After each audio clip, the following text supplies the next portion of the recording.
পাকিস্তান ভারতের মধ্যে যুদ্ধবিরতি ঘোষণার পর এই লড়াইয়ের লাভ ক্ষতি নিয়ে চলছে নানান হিসাব নিকেশ। ভারত না পাকিস্তান, এই যুদ্ধে কার লাভ ক্ষতি হলো তাই নিয়ে চলছে চুলচেরা বিশ্লেষণ। 4 দিনের এই লড়াইয়ে রাফাল সহ একাধিক ফাইটার জেট হারিয়ে প্রশ্নের মুখে পড়েছে ভারতীয় বিমান বাহিনীর সক্ষমতা। ফলে অপারেশন সিন্দুরের কার্যকারিতা নিয়ে অনেকটাই ম্লান প্রধানমন্ত্রী নরেন্দ্র মোদীর ইমেজ। অন্যদিকে করাচি, রাওয়ালপিন্ডি সহ প্রায় সব বড় বড় শহরগুলোতে ভারতীয় ড্রোন এবং মিসাইল হামলার কারণে উঠে এসেছে পাকিস্তানের আকাশ প্রতিরক্ষা ব্যবস্থার দুর্বলতাও। একের পর এক ভারতীয় ড্রোন আর মিসাইল হামলায় ক্ষতিগ্রস্ত পাকিস্তানের বিভিন্ন স্থাপনা। সামরিক বেসামরিক জানমালের ব্যাপক ক্ষতি হয় ভারতের চালানো অভিযানে। পেহেলগামের সন্ত্রাসী হামলার জেরে গেল মঙ্গলবার পাকিস্তানে বিশেষ অভিযান অপারেশন সিন্দুর পরিচালনা করে ভারতীয় সামরিক বাহিনী। দাবি করা হয় বেশ কিছু জঙ্গি আস্তানা ধ্বংসের। পাল্টা জবাব দিতে সময় নেয়নি পাকিস্তান। গত কয়েকদিনে চীন নির্মিত জেট-10 যুদ্ধবিমান ব্যবহার করে দিল্লির অন্তত 5টি যুদ্ধবিমান ভূপাতিত করার দাবি জানায় ইসলামাবাদ।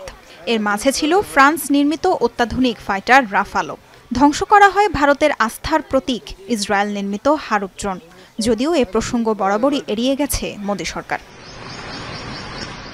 অপারেশন সিন্দুরের জবাবে অপারেশন বানিয়ান উন মারসুস চালায় পাকিস্তান। ভারতের জম্মু, শ্রীনগর, পাঠানকোট সহ 26 জায়গায় তুরস্কের দেওয়া ড্রোন নিয়ে হামলা চালায় ইসলামাবাদ। প্রশ্নের মুখে পড়ে দিল্লির সামরিক সক্ষমতা। সামরিক সক্ষমতায় এগিয়ে থাকার পরও প্রশ্ন ওঠে অপারেশন সিন্দুরের কার্যকারিতা নিয়ে। স্বভাবতই চাপের মুখে প্রধানমন্ত্রী নরেন্দ্র মোদী সরকার। যতটা প্রবলভাবে অপারেশন সিন্দুর শুরু হয়েছিল তার ফলাফল খুব একটা জোরালো হয়নি বলেও মনে করা হচ্ছে। তার উপর ভারতের ভেতর ঢুকে পাকিস্তানের পাল্টা হামলার দুশ্চিন্তা বাড়ে দিল্লির। অবশ্য এই সমর প্রতিযোগিতায় প্রশ্নবিদ্ধ হয়েছে পাকিস্তানের আকাশ প্রতিরক্ষা ব্যবস্থা।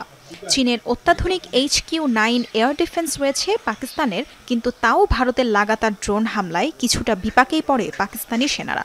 তাদের গুরুত্বপূর্ণ 3টি বিমান ঘাঁটিতে ক্ষেপণাস্ত্র হামলা করতে সক্ষম হয় ভারত।